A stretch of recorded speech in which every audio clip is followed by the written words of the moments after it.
Olá, olá, estamos de volta para o nosso segundo bloco dos estudos sobre os agravos no novo Código de Processo Civil.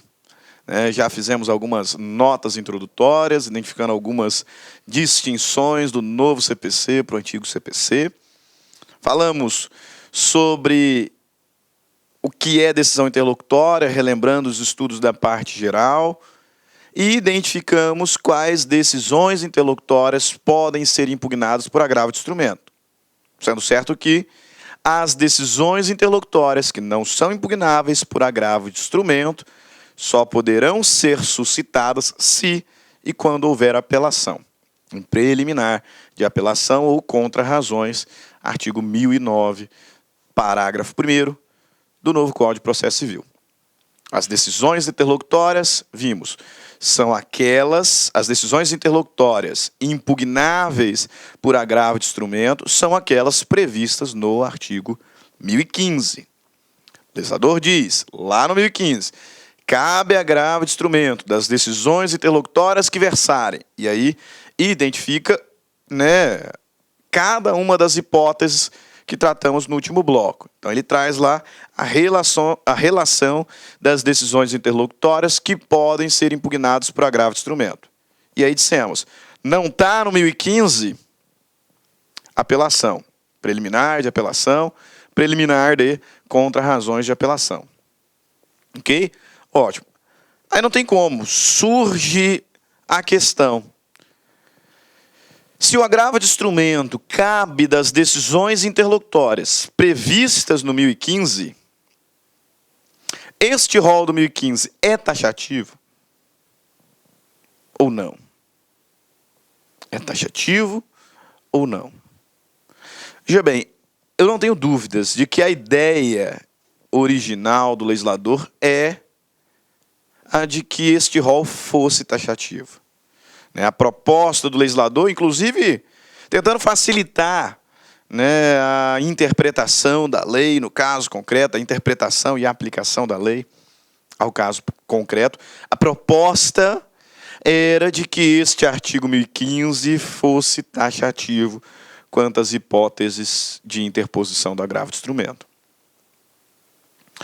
Só que, da entrada em vigor para cá, nós já tivemos algumas questões relacionadas a esse rol e muita discussão sobre a possibilidade de interposição do agravo de instrumento contra decisões interlocutórias não previstas no 1015. E isso tem gerado um debate terrível. Alguns dizem que o artigo é taxativo, então, se está fora do 1015, não cabe agravo de instrumento, teria que aguardar até a prolação da sentença, para lá na sentença, na hora de interpor a apelação, suscitar a causa. E outros afirmando que este rol seria exemplificativo e, portanto, haveria a possibilidade de decisões interlocutórias não previstas no 1015 serem atacadas por agravo de instrumento. Então, muito debate em relação à taxatividade. Se você buscar na doutrina, inclusive nas últimas edições das principais doutrinas, ainda encontraremos vários autores respeitados e renomados, afirmando que o rol do 1015 é taxativo. Portanto, não haveria possibilidade de interposição de agravo de instrumento contra a decisão interlocutória que não estivesse lá prevista. Que não esteja lá prevista. Por exemplo, o Marcos Vinícius Rios Gonçalves, autor que eu gosto muito dele, várias vezes citei já nas minhas aulas, e ele diz lá, última edição, livro de 2018, página 965 do manual dele, aquele esquematizado de processo civil, que inclusive é coordenado pelo professor Pedro Lenza. O autor é o Marcos Vinícius Rios Gonçalves. Se você buscar lá, edição de 2018, página 965, você vai ver ele dizendo, ipsis literis, aqui, entre aspas, o rol, como já mencionado, é taxativo. Afora as hipóteses acima mencionadas, ou seja, mencionadas no rol do 1015, não cabe recurso, devendo o interessado proceder na forma do 1009, parágrafo 1º. Então, nesse caso, respeitadíssimo doutrinador Marcos Vinícius Gonçalves, dizendo para nós que o 1015 é rol taxativo. Então, se tiver decisão interlocutória fora do 1015, ela só poderá ser atacada em preliminar de apelação ou preliminar de contra-razões nos termos do artigo 1009, parágrafo 1º, porque é taxativo. Apesar disso, apesar dos muitos doutrinadores que afirmam pela taxatividade, cada dia que passa está mais complicado defender essa tese. E aí tem uma preocupação enorme, né? Inclusive, o professor Mozart Borba fala muito bem sobre o tema. A gente fica aqui entre a cruz e o punhal. Porque existem decisões interlocutórias importantes e hábeis de causar prejuízo imediato às partes, que não estão previstas no 1015. E que, portanto, deveriam ser impugnados por agravo de instrumento, por conta da imediaticidade, por causa da urgência. Se eu defendo a tese da taxatividade, não pode, vai ter que aguardar a sentença preliminar de apelação para contestar, né, impugná-la, ou preliminar de contra-razões da apelação. Por outro lado, se possibilitar que essa decisão interlocutória não prevista no 1015 seja impugnada por agravo de instrumento, eu gero um outro problema, porque, né, já dizia os antigos, né, por onde passa um boi, passa uma boiada. Então, se eu abro essa exceção, isso pode ser um precedente complicado. Para começar aí uma série de alegações com relação a várias decisões interlocutórias impugnadas por agravo de instrumento, mesmo sem previsão expressa no artigo 1015. E aí, né? Então, complicado. Apesar da doutrina majoritária defender da taxatividade, pelo menos uma exceção nós temos encontrado na jurisprudência e na jurisprudência do STJ. Qual é essa exceção, professor? A rejeição da alegação de incompetência relativa. Nós trabalhamos todo o 1015. Você ouviu falar de incompetência relativa? Pois é. Na preliminar de contestação, vem o réu e alega que o juiz é relativamente incompetente. Se ele for absolutamente incompetente, não tem problema, porque a absoluta incompetência pode ser alegada a qualquer momento, qualquer grau de jurisdição, qualquer tempo, inclusive é causa de ação rescisória. Mas a incompetência relativa não. A incompetência relativa só pode ser alegada em preliminar de contestação. E veja, quando o réu alega incompetência relativa, ele está rejeitando aquele juiz, aquele juízo. Se essa alegação for rejeitada pelo magistrado e não tem previsão desta decisão interlocutória no 1015, nós teríamos que aguardar todo o desenvolvimento do processo, saneamento, instrução, né, audiência, julgamento, todo o desenvolvimento do processo para lá, na hora que a sentença for prolatada, a parte ter a possibilidade de apelar e na preliminar de apelação suscitar aquela decisão interlocutória lá de trás, relacionada à incompetência relativa. Não está no 1015. Apesar de não estar no 1015, senhores, é notório que esta é uma decisão importante. E até do ponto de vista do próprio processo, porque se a gente observar, veja, na preliminar de contestação, o réu alegou incompetência relativa do juiz. O juiz rejeitou. Se não é possível agravar, vou ter que esperar todo o processo para, na hora em que for prolatada a sentença, o réu, então, poder apelar e, na sua preliminar de apelação, suscitar aquela decisão interlocutória proferida lá atrás. E se agora, na preliminar de apelação, esta alegação ela for acolhida, eu não vejo outra solução que não anular todo o processo. Então isso atenta contra a própria ideia de economia processual, celeridade, duração razoável do processo.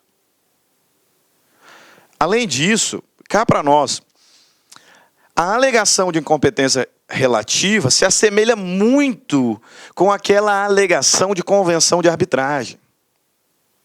E nós vimos que no 1015, somente se na contestação o réu alegar a existência de convenção de arbitragem e essa alegação for rejeitada, cabe agravo de instrumento, está lá no 1015.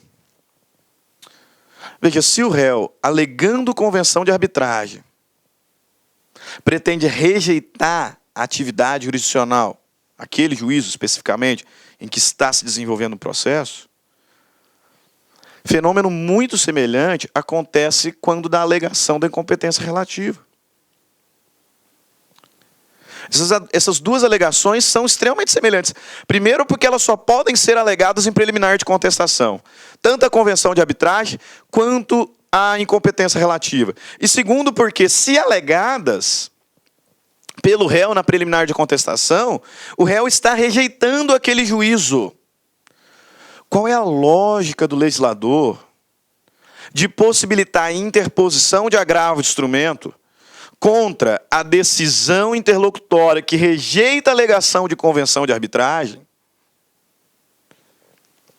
e não aceitar a interposição de agravo de instrumento da decisão interlocutória que rejeita a alegação de incompetência relativa?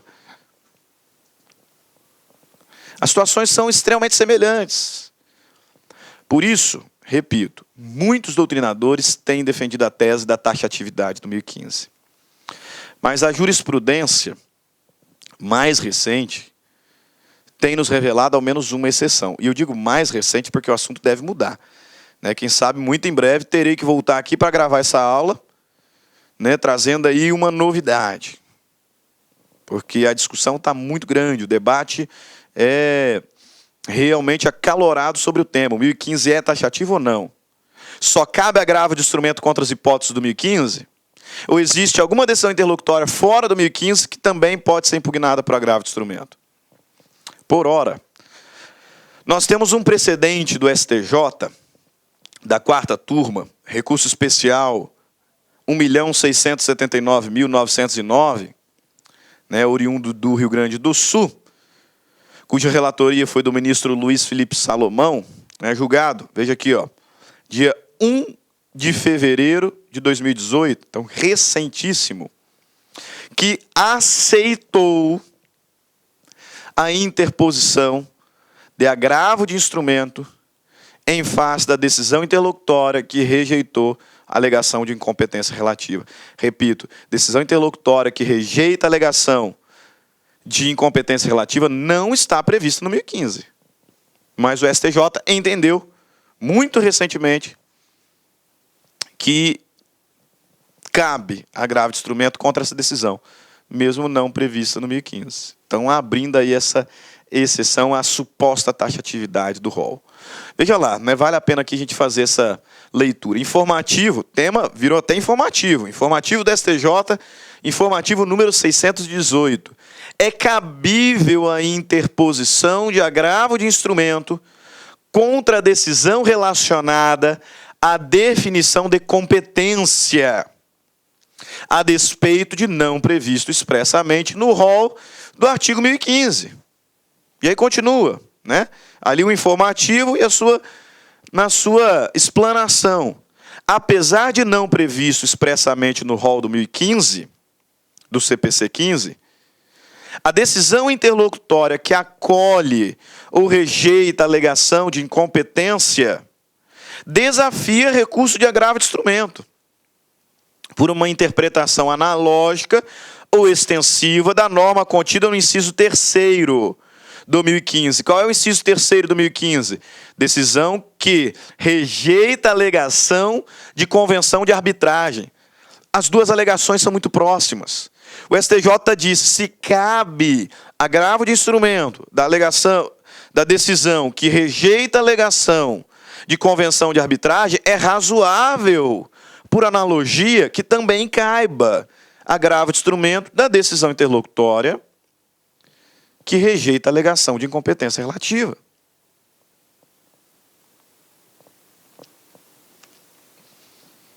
Que rejeita a alegação de incompetência. Por analogia do inciso terceiro. Aí ele segue: já que ambas possuem a mesma ratio, qual seja, afastar o juízo incompetente para a causa, permitindo que o juiz natural e adequado julgue a demanda.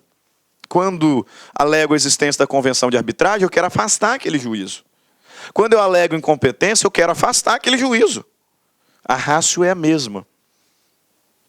Por isso o STJ diz: embora não previsto no 1015, cabe agravo de instrumento da decisão interlocutória que rejeita a alegação de incompetência.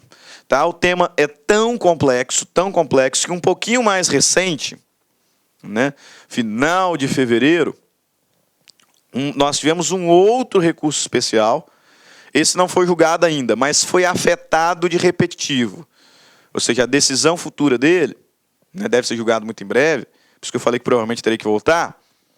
A decisão futura desse recurso vai pacificar o entendimento de forma vinculante. Né? Trata-se, inclusive, de um processo oriundo do Tribunal de Justiça do Mato Grosso. Inclusive, alguns dos advogados são até colegas meus da docência universitária, né, que estão envolvidos aí nesse processo. Enfim, é uma questão de incompetência. O juiz rejeitou a alegação de incompetência e foi interposto o recurso de agravo de instrumento. O tribunal rejeitou, porque não está no 1015. Recorreram especialmente, recurso especial 1.704.520 do Mato Grosso, e o STJ entendeu que esse recurso, por conta da grande polêmica, deveria ser afetado pelo rito do recurso especial repetitivo. Ou seja, vai ser julgado e a decisão desse recurso especial repetitivo vai vincular as demais decisões. Será precedente de força obrigatória. Né? Aí notem que só a ementa que eu destaquei: proposta de afetação, recurso especial, representativo de controvérsia, grande controvérsia, seleção, afetação, rito, artigo 1036 e seguintes do CPC 15. Direito processual civil, agravo de instrumento, controvérsia, natureza do rol do 1015. Delimitação da controvérsia, definir a natureza do rol do artigo 1015 do CPC 15.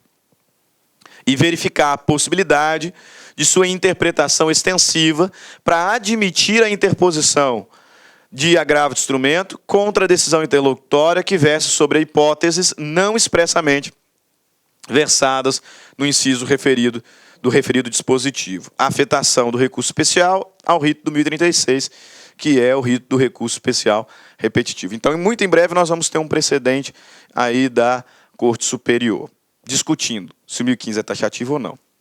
Por enquanto,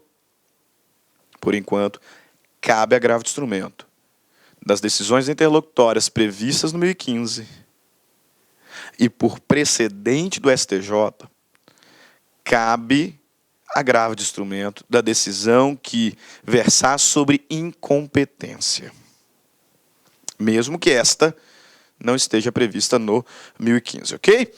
Posto isso, discutidas o cabimento do agravo de instrumento, agora vamos rapidamente falar sobre o procedimento do agravo de instrumento, considerando os artigos subsequentes. Né? Falamos do 1015, agora os demais artigos até o 1020. E aí no 1021 falaremos do agravo interno. Ok? Primeira observação que faço com fundamento no artigo 1016. Nós vimos que a apelação é um recurso que se interpõe no juízo a quo. né, no juízo da primeira instância, e esse juiz intima a outra parte para contrarrazões, fecha tudo e, independentemente da admissibilidade, remete para o tribunal. E aí o relator vai fazer a admissibilidade. Então esse é um recurso, a apelação é um recurso que se interpõe na primeira instância. E os autos, quando físicos, serão remetidos para o tribunal depois das contrarrazões apresentadas. Primeira diferença entre a apelação e o agravo de instrumento aparece aqui. O agravo de instrumento é um recurso interposto direto no juízo ad quem. Direto no juízo recursal. Direto no tribunal. Exato. Artigo 1016, na sua primeira parte. O agravo de instrumento será dirigido diretamente ao tribunal. Agravo de instrumento não se interpõe no primeiro grau. Agravo de instrumento não se interpõe perante o juízo a quo. A apelação, sim.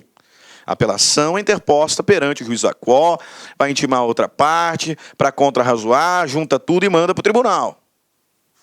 Agravo não. Agravo de instrumento, ele será dirigido diretamente ao tribunal competente. Primeira nota. Segunda nota, o prazo para o agravo de instrumento é de 15 dias. Novidade do CPC 15. No CPC anterior, o prazo do agravo de instrumento era de 10 dias.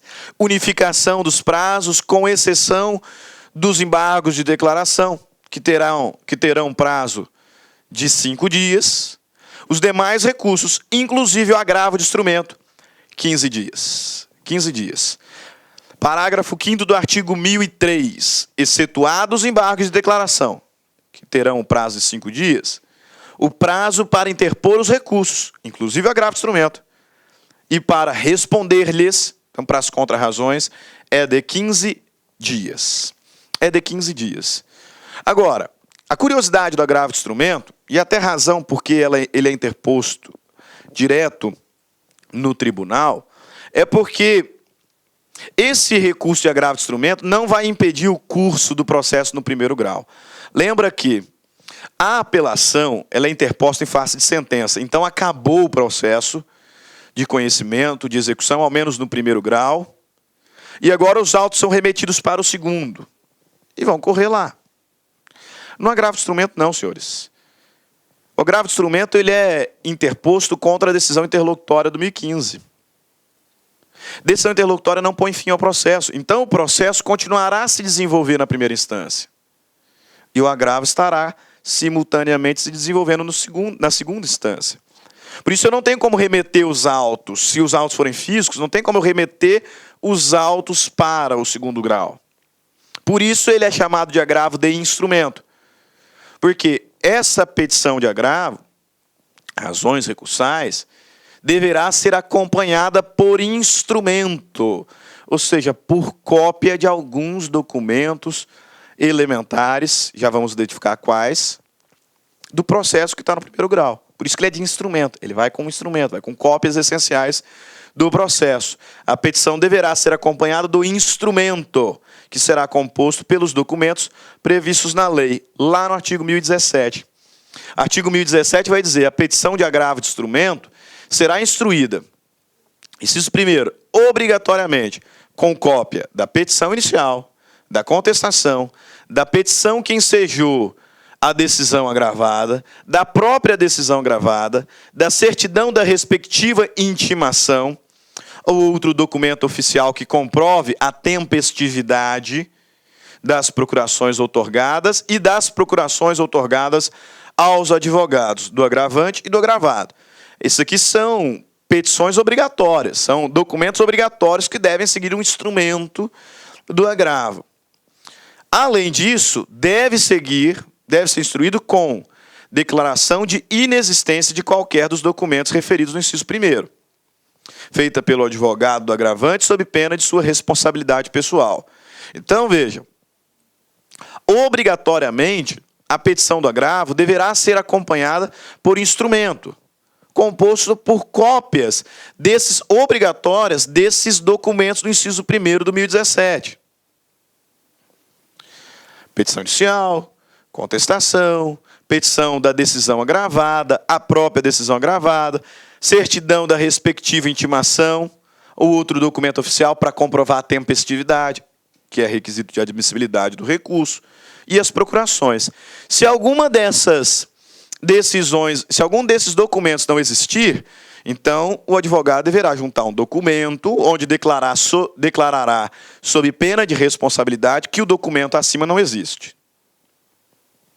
E pronto, instrui.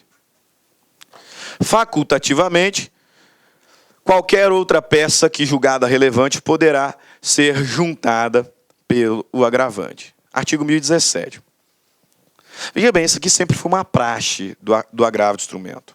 Por isso que ele é de instrumento. Segue algumas cópias essenciais, algumas cópias obrigatórias. Se alguma das cópias obrigatórias não existe, o advogado tem que juntar documento em que declara a inexistência da cópia, né, da petição do documento obrigatório sob pena de responsabilidade. E facultativamente eu junto mais o que eu quiser. Só que no novo CPC tem alguns detalhezinhos que nós temos que destacar sobre o tema. Primeiro, parágrafo 1º. Acompanhará a petição o comprovante do pagamento das respectivas custas e do porte de retorno, quando devidos, conforme tabela publicada pelos tribunais. O agravo de instrumento é recurso que tem que ter preparo. Requisito de admissibilidade. Parágrafo 3º. Na falta de alguma das cópias que nós vimos, ou no caso de algum outro vício que comprometa a admissibilidade do agravo de instrumento, o recurso não será inadmitido de plano. Então, agravo de instrumento. Tem que juntar aqui algumas cópias que são essenciais previstas no Código. Se faltar alguma dessas cópias, o recurso não será inadmitido de plano. Não. Né? Privilégio da decisão de mérito, da decisão que realmente resolve a questão suscitada. O legislador vai dizer o quê? O relator deverá aplicar o artigo 932, parágrafo único, ou seja, deverá dar prazo. Deverá conceder prazo para a juntada desses documentos. Não vai ser inadmitido de plano. Aplica o artigo 932, parágrafo único, que concede prazo para que o agravante junte o documento. Aí sim, sob pena de inadmissibilidade. Se no prazo os documentos não forem juntados, inadmitido o recurso. E outro ponto, talvez um dos mais importantes, meu ver, parágrafo 5º. O instrumento só precisa ser juntado com essas cópias obrigatórias na hipótese de autos físicos. Na hipótese de autos físicos. Exatamente, porque os autos físicos estão na primeira instância e eu preciso instruir o meu agravo de instrumento na segunda instância. Então, eu tenho que peticionar e juntar essas cópias obrigatórias. Se não juntar, o relator dá prazo para juntada, e se no prazo não juntar, inadmite o recurso. Se o recurso tiver autos eletrônicos, senhores, se os autos são eletrônicos, não preciso juntar cópia nenhuma, importa. Sistema, né, de internet, sistema eletrônico, importa os documentos essenciais. É isso que o parágrafo 5º vai nos dizer. Sendo eletrônicos os autos do processo, dispensam-se as peças referidas no inciso 1º e 2º,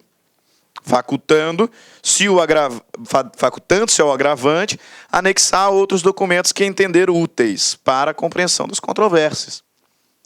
Se os autos forem eletrônicos, ao interpor agravo de instrumento, eu não preciso juntar aqueles documentos ditos obrigatórios. Eu vou juntar o que eu achar que eu devo juntar.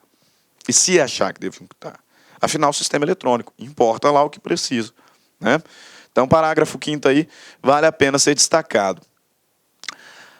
Interposta o agravo de instrumento, também quando os autos forem físicos, o agravante deve informar o juízo da primeira instância sobre a interposição do recurso. Por quê, professor? Veja bem, O agravo de instrumento eu não interponho na primeira instância. Né? Lá na apelação, eu interponho na primeira instância, o juiz intima a outra parte para contra-razões, fecha tudo e manda para o tribunal independentemente da admissibilidade. O agravo não, eu interponho direto no tribunal. Portanto, se eu interponho direto no tribunal e tem um processo em curso aqui, eu preciso informar o juiz da primeira instância. Para que informar, professor? Para que o juiz da primeira instância exerça, querendo, juízo de retratação. O agravo de instrumento é um dos recursos que cabe o efeito chamado regressivo. Nós vimos que a apelação, em regra, não cabe efeito regressivo. A apelação, em regra, não produz efeito regressivo. É possível juízo de retratação na apelação apenas nos casos de sentença terminativa, sem julgamento do mérito, né? Sentença de indeferimento da petição inicial, ou sentença de improcedência liminar do pedido. Aí cabe. Mas, em regra, não cabe, a apelação não produz efeito regressivo, ou seja, não cabe juízo de retratação. No agravo de instrumento, sim. O agravo de instrumento é uma das espécies de recursos que produz efeitos regressivos, porque, em regra, o juízo, querendo, pode retratar-se. Por isso é que eu preciso informá-lo. E aí o legislador vai dizer, lá no artigo 1018, o agravante poderá requerer a juntada. E aí deixa eu fazer uma observação. Poderá nada. Deverá. Tá? Aqui uma tecnia do legislador. Deverá. O agravante deverá requerer a juntada aos autos do processo, lá na primeira instância, de cópia da petição do agravo de instrumento, do comprovante de sua interposição e da relação dos documentos que instruirá o recurso. Por que isso? Parágrafo 1º. Se o juiz da primeira instância comunicar que reformou inteiramente a decisão, o relator considerará prejudicado o agravo de instrumento. Então eu vou informar o juiz da primeira instância e devo informar o juiz da primeira instância sobre a interposição do agravo de instrumento, né, a certidão comprovando essa interposição, o comprovante de interposição e a identificação dos documentos que foram copiados, para que, querendo o juiz da primeira instância, retrate-se, reformando inteiramente sua decisão, que, se acontecer, vai prejudicar o agravo. Vai prejudicar o agravo. Parágrafo 2º,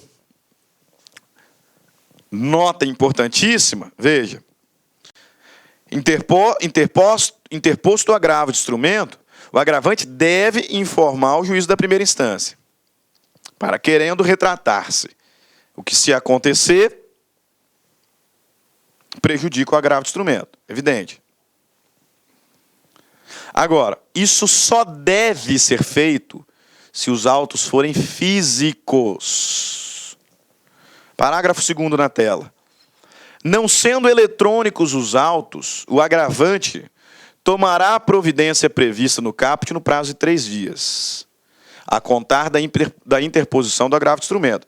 Então, notem, não sendo os autos eletrônicos.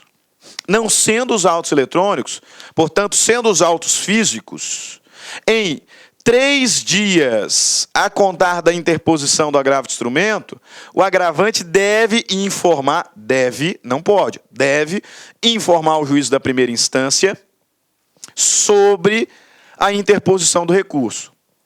Sobre a interposição do recurso.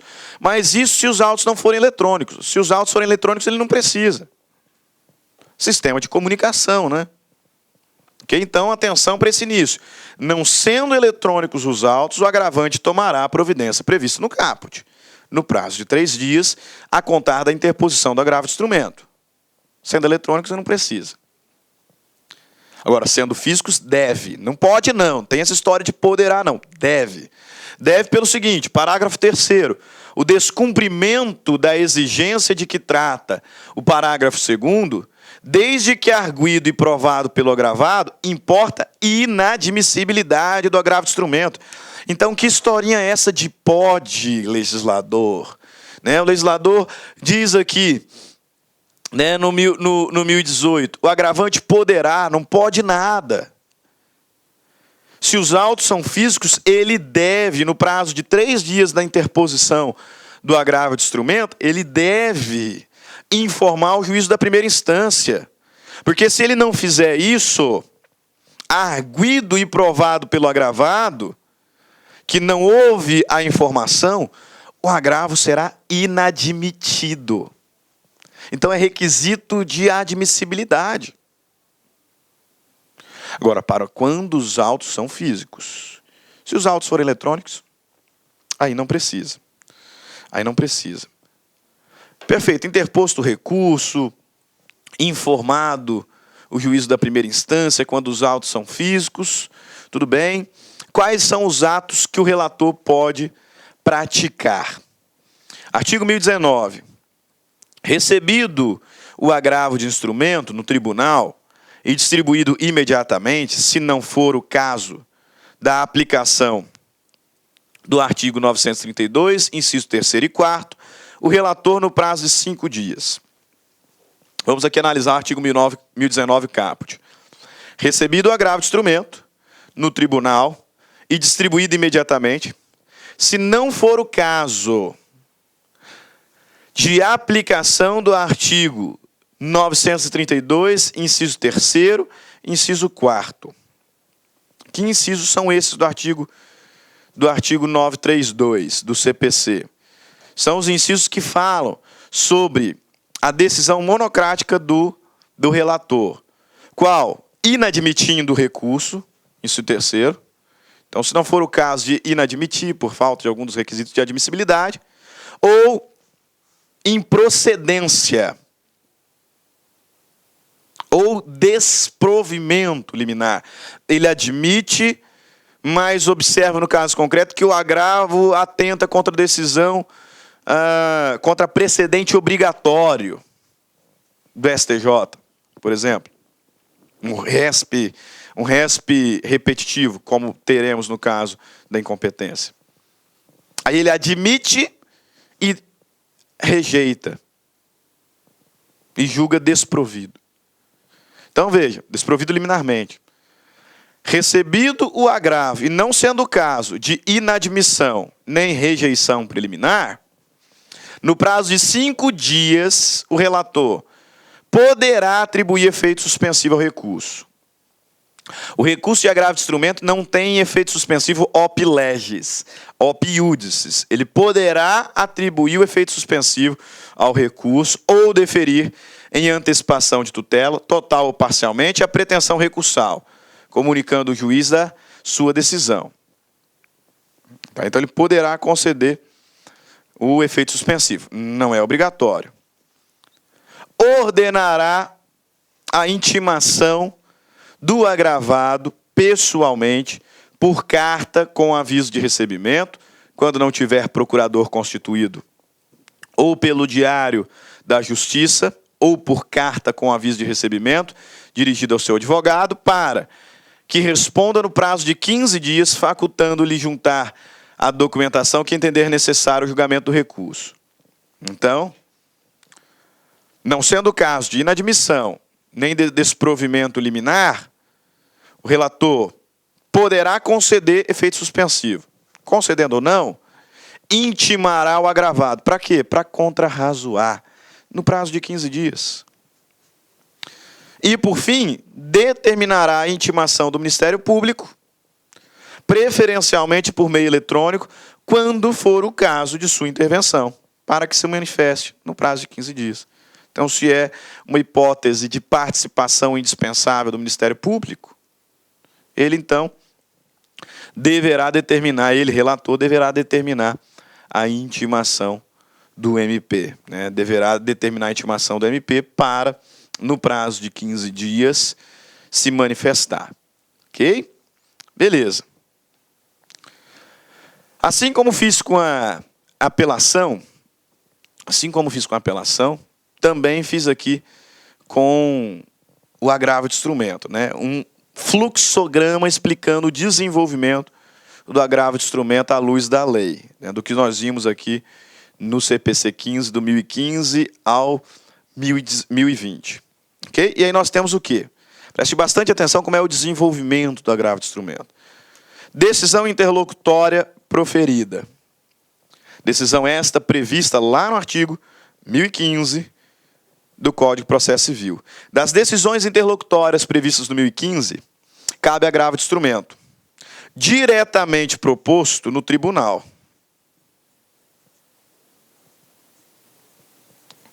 Diretamente interposto no tribunal. Por quê? Porque o processo na primeira instância segue normalmente. Né? Ao contrário da apelação, que é interposta na primeira instância, afinal o processo da primeira instância acabou, e aí o juízo a quo intima a outra parte, para contra-razões, depois junta tudo, manda para o tribunal, independente de admissibilidade. Não, aqui o processo da primeira instância segue. E o agravo será interposto direto no tribunal, no prazo de 15 dias. No prazo de 15 dias, conforme artigo 1003, parágrafo 5º. Interposto o agravo de instrumento, seguindo os requisitos do 1016, inclusive com relação aos documentos que são necessários, etc., distribui-se. O agravo será distribuído e identificaremos um relator. Se os autos forem físicos, depois de interposto o agravo de instrumento, se os autos forem físicos, depois de interposto o agravo de instrumento, no prazo de 3 dias, o agravante deverá informar o juízo a quo, o juízo de primeira instância, avisar o juízo a quo sobre a interposição do agravo de instrumento, se os autos não forem eletrônicos, à luz do artigo 1018, parágrafo 2º. Parágrafo 1º, parágrafo 2º. No prazo de 3 dias, inclusive, sob pena de o recurso ser inadmitido. Ok? Beleza. Agravei no prazo de 15 dias, foi distribuído, informei a primeira instância, se eram físicos, se não eram, não precisa. O relator poderá inadmitir o recurso. 932, inciso 3º. Se faltar requisito de admissibilidade.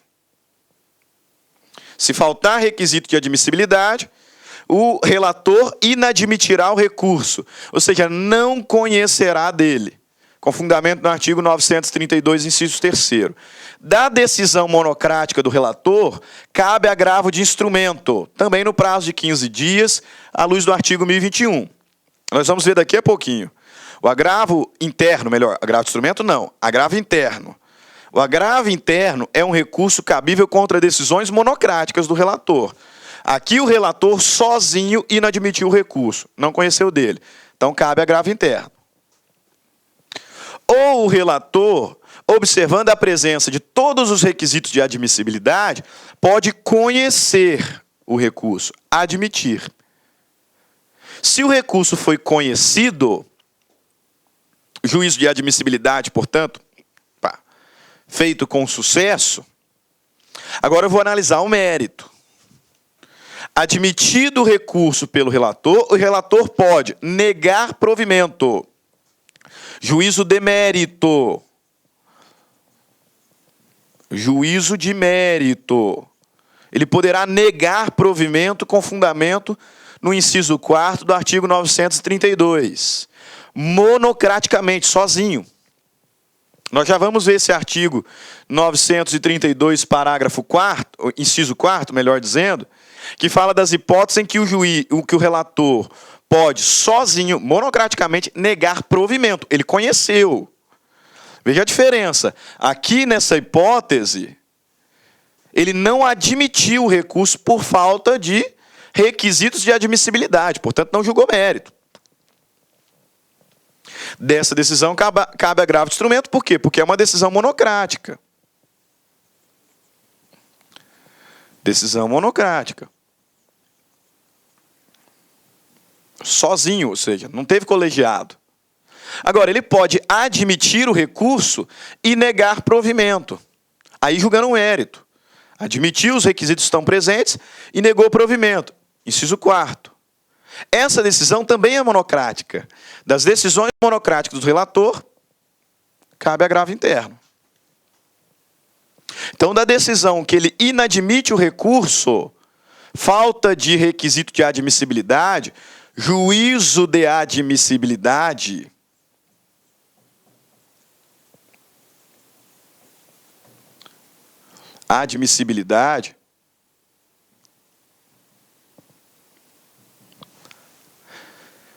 cabe agravo interno, e se ele admitir e negar provimento, juízo de mérito, monocraticamente, também cabe agravo interno. Agora, ele pode aceitar, não é o caso de desprovimento liminar. Se não for o caso de desprover liminarmente o recurso, então ele vai intimar o agravado. Para quê? Para contrarrazoar. Não sendo os casos do 932, terceiro, juízo de admissibilidade negativo, e nem do 932, inciso 4º, negar provimento liminar ao agravo, então intima o agravado. Ele pode conceder ou não o efeito suspensivo, e aí vai intimar o agravado para o agravado contrarrazoar. Aí veja, intimado o agravado, prazo de 15 dias para contrarrazões. Artigo 1019, inciso 2º. Não sendo o caso de inadmissão e nem desprovimento liminar, intima o agravado para contrarrazoar no prazo de 15 dias. Contrarrazoou, volta para o relator. Aí o relator pode, tendo contrarrazões, prover monocraticamente o recurso, com fundamento no 932, inciso 5º. Dá uma pausa aqui. O 932, inciso 3º, fala sobre o juízo de admissibilidade negativo. O relator, ele pode negar admissibilidade. Falta de requisitos essenciais, cabimento, tempestividade, preparo. Não foi feita a informação ao juiz da primeira instância. Ou seja, inadmitiu o recurso. 932, inciso 1º, sozinho. Por isso cabe agravo interno. Ou ele pode admitir o recurso e negar provimento, juízo de mérito, sozinho. 932, inciso 4º. Aceitou o recurso, intimou o agravado para contrarrazoar, ele pode, agora que o agravado exerceu o contraditório, prover monocraticamente o recurso, ou seja, julgar sozinho o mérito procedente, com fundamento no 932, inciso 5º. Como aqui ele está julgando sozinho, cabe o quê? Agravo interno.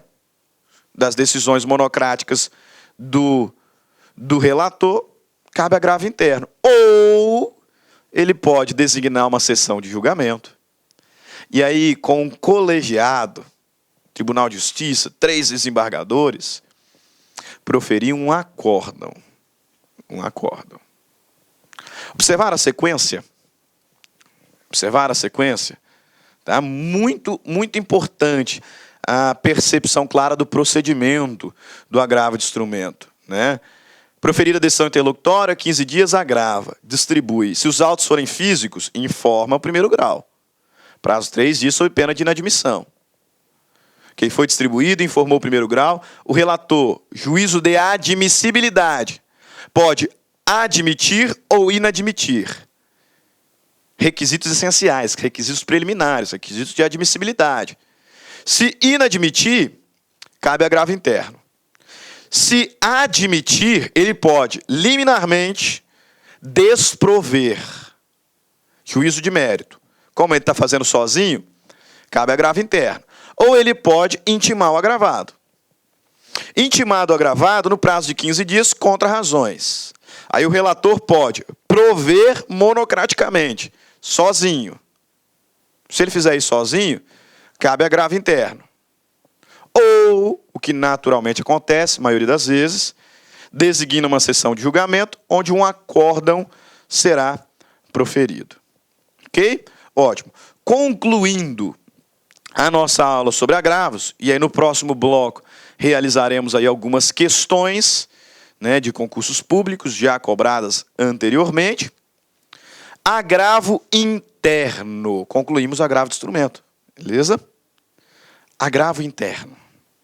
Já deu para perceber, né? Tanto pelo estudo da apelação, quanto pelo estudo da agravo de instrumento, quais são as hipóteses de cabimento do agravo interno. Já deu, né? Claro que já. Cabe agravo interno das decisões monocráticas do relator.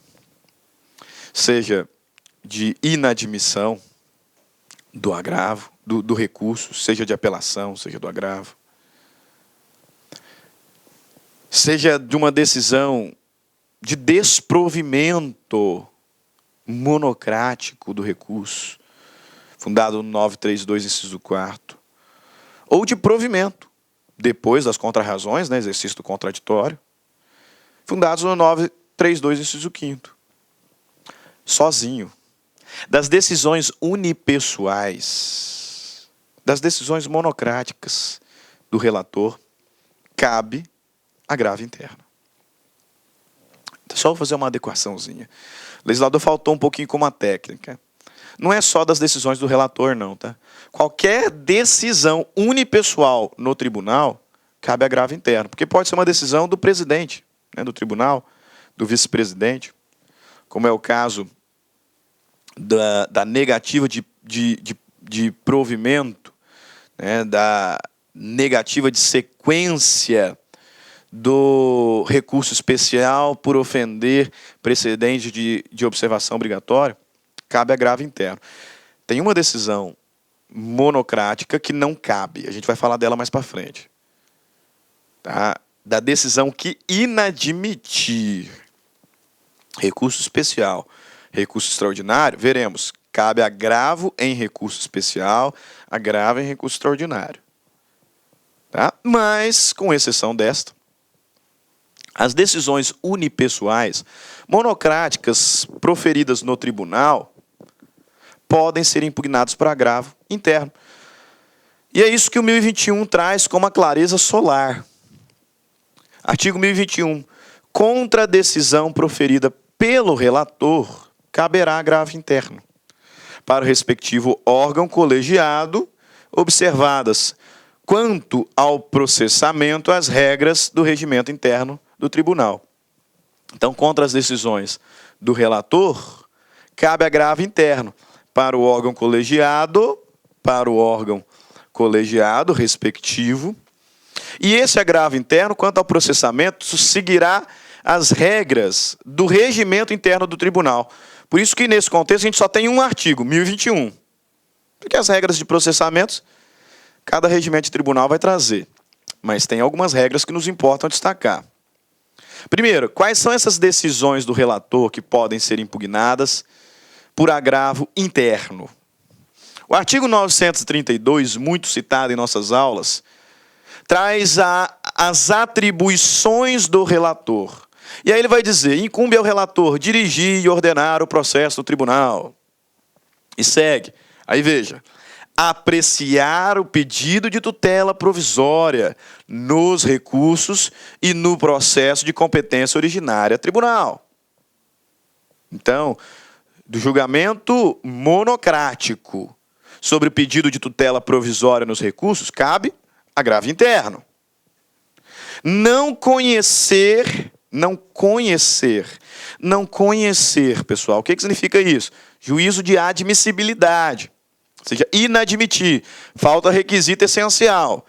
Incumbe ao relator não conhecer de recursos inadmissíveis, prejudicado ou que não tenham impugnado especificamente os fundamentos da decisão recorrida. Então, cabe ao relator fazer a admissibilidade da decisão que não conhece do recurso inadmissível, cabe agravo interno. Incumbe ao relator negar provimento relator, se é provimento, eu estou falando de juízo de mérito, admitiu e agora sozinho nega provimento ao recurso que for contrário à súmula do STF, do STJ ou do próprio tribunal, a acórdão proferido pelo Supremo Tribunal Federal ou pelo Superior Tribunal de Justiça em recursos repetitivos, e que for contrária a entendimento firmado em IRDR, incidente de resolução de demanda repetitiva, ou assunção de competência, que são precedentes de observação obrigatória. Se o recurso expressamente ofende, contraria esses precedentes de observação obrigatória, o relator aceita, nega provimento. Da decisão que negar provimento, cabe qual recurso? Agravo interno. Ou ele pode, depois da contra as razões, porque contraditório, né, cá para nós, depois de facultada a apresentação das contra-razões, dar provimento. Julgar procedente o recurso, o mérito. Aceitou e depois da contra-razões, provimento. Ao recurso, se a decisão recorrida for contrária, se a decisão recorrida, e não o recurso, se a decisão recorrida for contrária a precedentes obrigatórios, súmula do STJ, do STF, recurso especial repetitivo, recurso extraordinário repetitivo, e entendimento firmado em IRDR, incidente de resolução de demanda repetitiva, ou incidente de assunção de competência. As 3 hipóteses que nós vimos agora, né? Agravo de instrumento, inadmitiu, agravo interno. Negou provimento, agravo interno. Admitiu, intimo agravado, 15 dias contra razões, teve contra razões, o relator pode, sozinho, prover. Inciso 5º. Cabe o quê? Agravo interno. Ou designar a sessão de julgamento para a prolação do acórdão. Cabe ainda ao relator decidir do incidente de desconsideração da personalidade jurídica, quando esse foi instaurado no tribunal. Cuidado aqui, hein? Do incidente de desconsideração, as decisões interlocutórias que versarem sobre o incidente de desconsideração da personalidade jurídica, na primeira instância, podem ser impugnados por agravo de instrumento. Nós vimos lá no 1015.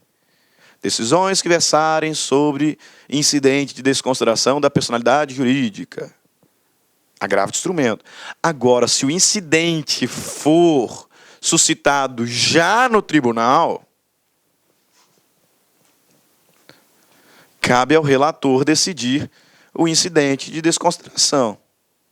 E dessa decisão caberá agravo de instrumento? É evidente que não, né? Já está no tribunal. Caberá agravo interno. É uma decisão monocrática do relator. E aí ele diz outras, né? Determinar a intimação do MP e exercer outras atribuições estabelecidas no regimento interno. Das decisões unipessoais, das decisões monocráticas do relator, cabe agravo interno. Qual é o prazo, professor? 15 dias, já falamos. Com exceção dos embargos de declaração, prazo de 5, os outros recursos, 15 dias. 15 dias. Qual é o prazo para a manifestação do agravado? Se o prazo é de 15 dias para interposição, 15 dias para o agravado responder. Tem efeito regressivo? Ou seja, o relator pode se retratar? Evidente, pode. Tem efeito regressivo, sim. Olha lá, artigo 1021, parágrafo 1º. Na petição de agravo interno, o recorrente impugnará especificamente os fundamentos da decisão. O agravo será dirigido ao relator, que intimará o agravado para manifestação sobre o recurso no prazo de 15 dias, ao final do qual, não havendo retratação, então pode ter efeito regressivo, o relator levá-lo-á a julgamento pelo órgão colegiado, com inclusão em pauta. É vedado ao relator limitar-se à reprodução dos fundamentos da decisão agravada para julgar improcedente o agravo interno. Concluindo, último slide da nossa aula sobre agravos, no próximo bloco, questões. Observe o seguinte, às vezes a máquina jurisdicional ela é muito mal utilizada, né, com objetivos protelatórios, etc. O relator proferiu uma decisão monocrática, inadmitindo, negando provimento, concedendo provimento, sozinho. Cabe agravo interno? Cabe. Então o advogado vai agravar com toda certeza. Vai agravar, não tenha dúvida. Não tenha tanta certeza assim. Porque se o agravo interno for interposto de forma manifestamente infundada, tem multa. Tem multa. Parágrafo 4º do artigo 1021. Quando o agravo interno for declarado manifestamente inadmissível ou improcedente em votação unânime, o órgão colegiado em decisão fundamentada condenará o agravante a pagar ao agravado multa fixada entre 1% e 5% do valor atualizado da causa. Então não brinca com os instrumentos jurisdicionais. O relator inadmitiu o recurso. Cabe agravo interno? Cabe. Mas se é evidente a razão da inadmissão, se o agravo interno for julgado manifestamente inadmissível, multa de 1% a 5%. O relator negou provimento. O relator concedeu provimento. Monocraticamente. Cabe agravo interno? Cabe. Mas se a decisão for monocraticamente, isso quer dizer, melhor dizendo, se a decisão do agravo interno for manifestamente improcedente, multa 1% a 5%. Ah, professor, e se eu não pagar? Parágrafo 5º. A interposição de qualquer outro recurso está condicionada ao depósito prévio do valor da multa prevista no parágrafo 4º, à exceção da Fazenda Pública e do beneficiário da gratuidade da Justiça, que farão o pagamento ao final. Então, se você for condenado à multa do parágrafo 4º, para interpor qualquer outro recurso, um recurso especial, um recurso extraordinário, você vai ter que depositar a multa. Tá? Você vai ter que depositar a multa previamente. Senão, o outro recurso será inadmitido. Ok? Beleza, terminamos aqui a nossa aula sobre agravo interno. Tá? Não se esqueça que no próximo bloco nós vamos resolver algumas questões. É importante que você assista o próximo bloco, porque tem muita informação, né?